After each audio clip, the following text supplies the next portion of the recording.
అయితే మీరు ఎప్పుడన్నా ఏ ఏజ్లో పాటలు రాయటం ప్రారంభించారు? అంటే ఐ డోంట్ రిమెంబర్ ఎగ్జాక్ట్లీ. నేను అంటే ఇంటర్మీడియట్లో అనుకుంటా, ఇంటర్మీడియట్లో డిగ్రీలోను.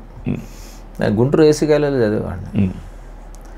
ఆల్మోస్ట్ వీక్లీ లేకపోతే ఒక 2 వారాలకు ఒకసారి విజయవాడ వచ్చింది. విజయవాడలో మా చిన్నాన్న అంటే నాన్నగారి ఓన్ బ్రదర్ ఇక్కడ పరిచయం చేశారు. ఆయన కూడా అంతే ఆర్టీసీలో జాబ్ చేస్తూ ప్రతిరోజు ఎక్కడో చోట మీటింగ్, బయటకు వెళ్ళడం. అప్పట్లో హార్మోనియం, డోలక్, చిన్న బాంగోస్ అవే ఉండేవి. అది బాగా ఇష్టంగా ఉండేది మాకు. మేము మా కజిన్స్, మేమందరం, ఇంకా కొంతమంది యూత్ అలా వెళ్ళిపోవడం, అక్కడ ఏర్పాట్లు చేయడం, పాటలు పాడడం. ఆ టైంలో ఏదో 1-2 పాటలు రాశాను నేను. అంటే ఆ పాటలని తర్వాత రికార్డ్ చేయలేదు కానీ రాశాను. అది అయిన తర్వాత డిగ్రీలో ఉన్నప్పుడు డాడీ జీవజాలాల్లో మాట్లాడేవాడు. ఆ జీవజాలాల ద్వారా డాడీ బాగా ఆయన వాయిస్ ప్రజల్లోకి వెళ్ళింది. ఆయన బాగా పాపులర్. అక్కడ నుంచి ఆయన వెనక్కి తిరిగి చూసుకోలేదు. చాలా బాగా విపరీతంగా వాడబడ్డారు ఆయన. ఆ జీవజాలాల్లో ఆయన మాట్లాడేటప్పుడు అంటే ఆయనకి మమ్మల్ని ఎంకరేజ్ చేయాలి అన్న ఆలోచన ఉండేది ఆయనకి. ఆయన అక్కడక్కడ సభల్లో మమ్మల్ని రికమెండ్ చేసి తీసుకెళ్ళడం అట్లా. సో ఆ జీవజాలాల్లో దాని డైరెక్టర్ టీకే జార్జ్ గారు అని ఉండేవాడు. సో ఆయనకి చెప్పి మా పిల్లలకి జీవజాలాల ప్రోగ్రాంలో పాడడానికి అవకాశం ఉంది అంటే. So I got a call. అప్పుడు నేను గుంటూరు నుంచి బయలుదేరా. నర్సాపూర్లో స్టూడియో ఉండే. నర్సాపూర్ గుంటూరు నుంచి బయలుదేరినప్పుడు ట్రైన్లో కూర్చొని రాసే పాటలు. అప్పుడు ఏదో ప్యాసింజర్ ట్రైన్, చాలా టైం పట్టేది. అప్పుడు ఒక 2-3 పాటలు రాసి వెళ్ళేటప్పుడు రాసి అక్కడ వాటిని పాడాను నేను. అది that is my first journey of writing. అది అన్న మీకు గుర్తుందా ఫస్ట్ మీరు రాసిన పాట, అంటే ప్రజల్లోకి వచ్చిన పాట? అంటే అలా చెప్పలేను నేను. అంటే ఏమైందంటే కొన్ని రాసిన వాటిని ఫస్ట్ రికార్డ్ చేసలేదు. ఫస్ట్ రాసిన పాటలు తర్వాత ఎప్పుడో రికార్డ్ అయింది. రికార్డ్ చేసేటప్పుడు అప్పుడేదో రాసి అప్పుడు రికార్డ్ చేసాను. సో ఏది ఫస్ట్ అనే చెప్పలేను నేను. బట్ కొన్ని సాంగ్స్ ఫస్ట్ అందులో యుగముల పర్యంతం అని, ప్రభుని స్తుతింప, ఇవి అట్ వెరీ బిగినింగ్. ఇప్పుడు అవి జీవస్వరాలు ఫస్ట్ వాల్యూమ్లో ఉంటాయి ఆ పాటలు. యుగముల పర్యంతము నా స్తోత్రముల కర్హుడు హేమజాని గారితో పాడించే తర్వాత ప్రభుని స్తుతింప పరుగిడి రావా ప్రణుతింపగను ప్రేమతో రావా. ఆ తర్వాత నా అంటే కొంచెం సాక్ష్యంలాగా రాసిన పాట ఒకటి. అప్పుడు బాగా అది పాపులర్ ఉండేది. ఇంతటి ప్రేమను వింతగా చూపను ఎంతటి వాడనయ్యా సంతసముందుచు జీవితమంతయు స్తోత్రము చేతునయ్యా. అది బాగా అప్పుడు ఎక్కువ మాకంటే ఫ్యూ సాంగ్స్ ఉన్న రోజుల్లో ఇది బాగా మా హిట్ సాంగ్ బాగా పాడు.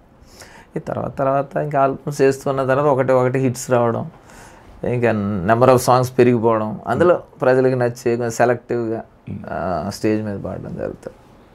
అయితే మీరు రాసిన పాటలన్నా ఆ సాహిత్యం, సమకూర్పు, ఆ వాక్యాన్ని పాటల్లో నింపటం చాలా ప్రజలకి హత్తుకుని ఉండేది. అంటే వాక్యాన్ని ప్రకటిస్తే ప్రజలు ఎలా మారుమనసు పొందేవాళ్ళో అలా మీ పాటల ద్వారా మారుమనసు పొందిన వాళ్ళు అనేకులు, నేను కూడా లిటరల్గా చూశాను.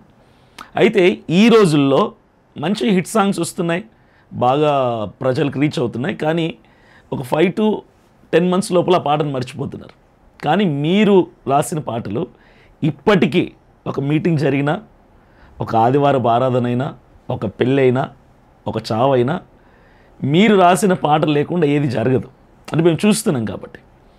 ఎందుకు ఆ చేంజ్ వచ్చింది? ఆ సాహిత్యము అలా రాసే వాళ్ళు ఇప్పుడు ఎందుకు లేకపోతున్నారు? అంటే నేను చెప్తున్నాను కదా, ఇప్పుడు పరిచర్య మీద ఒపీనియన్ మారిపోయింది ప్రజలకి. అలాగే సింగింగ్ మీద కూడా లేదా లిరిక్ మీద కూడా ఒపీనియన్ ప్రజలకు మారిపోయింది. అంటే దాన్ని అభిరుచి మార్పు అనాలి. అది మంచో చెడో అది పక్కన పెడితే ప్రజల టేస్ట్లు మారుతున్నాయి.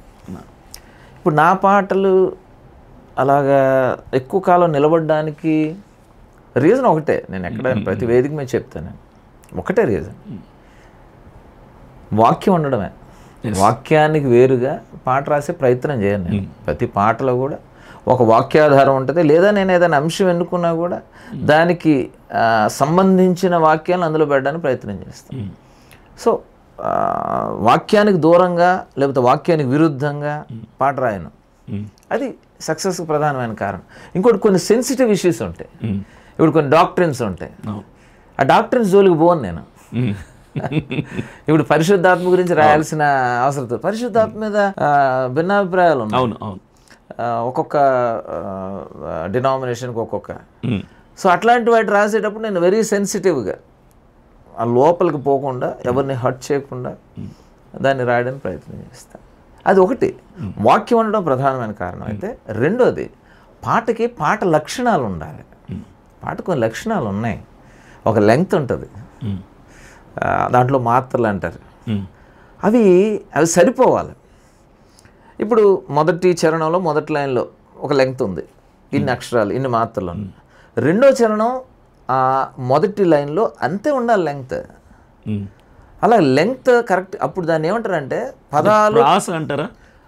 అది కాదు, పాటలో పదాలు కూర్చోవడం అది జరుగుతుంది ఎగ్జాక్ట్గా. తర్వాత ప్రాస ఉండాల్సిందే ఖచ్చితంగా. అంటే కొన్ని చోట్ల ప్రాస వస్తే అందం వస్తుంది పాట వింటున్నప్పుడు అందంగా వినపడుతుంది పాట. సో ఇట్లాంటి కొన్ని పాట లక్షణాలు ఉన్నాయి. దానికి ఒక సబ్జెక్ట్ ఉండాలి, అంశం ఉండాలి, తర్వాత అడ్రస్సింగ్ ఉండాలి. ఒక అంశాన్ని ఎత్తుకున్నప్పుడు అంశం మీదే పాట వెళ్ళాలి, కానీ మనకు గుర్తొచ్చినప్పుడల్లా అంశాన్ని మార్చేసుకుంటూ వెళ్ళకూడదు. తర్వాత అడ్రస్సింగ్ స్థిరంగా ఉండాలి. కొన్ని పాటలు ఉంటాయి దేవుడిని అడ్రస్ చేస్తూ రాస్తాం, దేవా నువ్వు గొప్పడు నేను ఆరాధిస్తున్నాను. ఇంకొక పాట ఉంటుంది మనుషుల్ని అడ్రస్ చేస్తూ రాస్తాం, రక్షణ గురించో లేకపోతే ఇంకేదో వాళ్ళని మోటివేట్ చేయడము, వాళ్ళని ధైర్యపరిచే పాటలు, అది మనుషుల్ని అడ్రస్ చేస్తాం.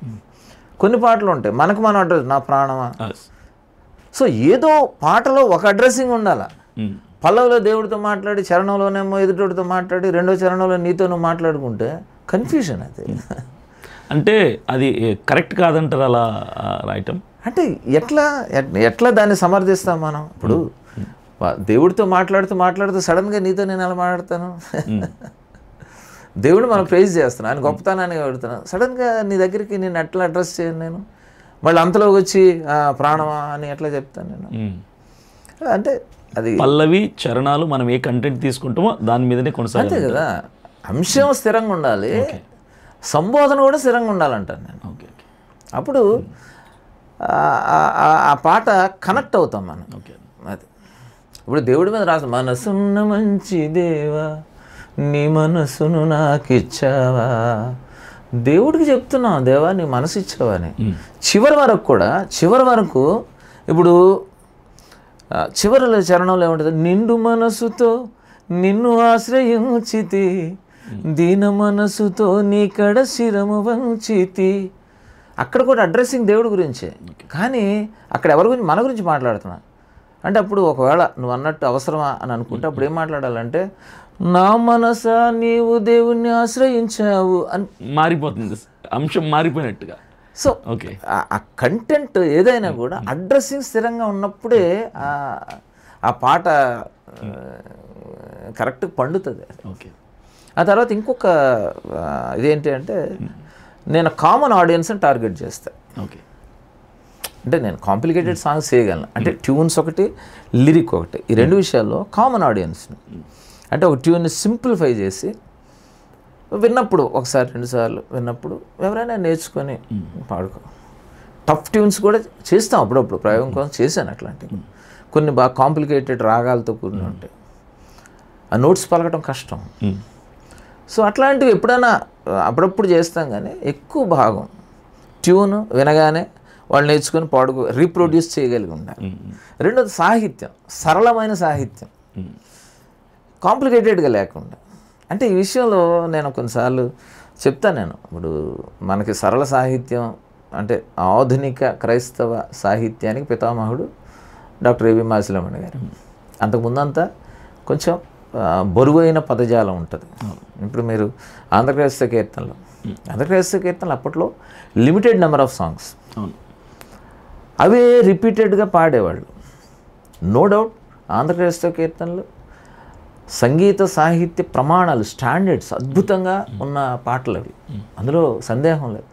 ఎక్కడ ఒక ప్రాస మిస్ అవ్వదు, ఒక అంశం మిస్ అవ్వదు, అద్భుతంగా రాశారు వాళ్ళు దైవజనులు. అయితే దాంట్లో ఉన్న భావం ఎంతమందికి కమ్యూనికేట్ అవుతుంది, ఎంతమంది భావాన్ని అర్థం చేసుకుంటూ పాడారు అనేది ప్రశ్న అప్పట్లో. ఇప్పుడు త్రాహిమాం అనే పాట ఉంది. గవ్వ చేయరాని చెడ్డ కర్మేంద్రియాధీనుడనై రవ్వపాలై నేనెంతో నెవ్వబుందితి, తవ్వుచున్న కొలది పెరుగు తరుగదు నా పాపరాసి, ఈ విధముగా చెడిపోతిని నేమి చేతును హో. గవ్వ చెయ్యరాని చెడ్డ కర్మేంద్రియాధీనుడనే రవ్వపాలై నేనెంతో అర్థం కాదు, డిఫికల్ట్ టు అండర్స్టాండ్. అవును అవును